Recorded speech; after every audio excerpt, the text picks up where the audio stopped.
फी सलातिल फज्र यौमिल जुमाती, जुमा के दिन सुबह की नमाज में क्या सूरत पढ़ी जाए।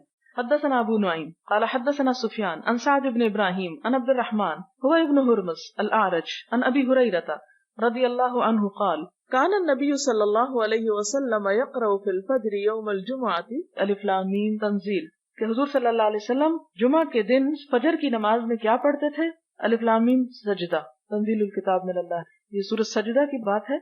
और दूसरी रकत में हल अता अलल इंसानिहीनुम मिनद दहरी लम यकुन शयअन मज़कूरा। आप देखें कि इन सूरतों में जमीन की तख्लीक, इंसान की तख्लीक और क़यामत वगैरह का जिक्र है। और एक और हदीस में आता है कि ये सब कुछ जुमा के दिन हुआ। तो उस मुनासबत से शायद आप इन सूरतों का इंतखाब करते थे कि इंसान इन दिनों में इस चीज को दोहरा ले, याद कर ले।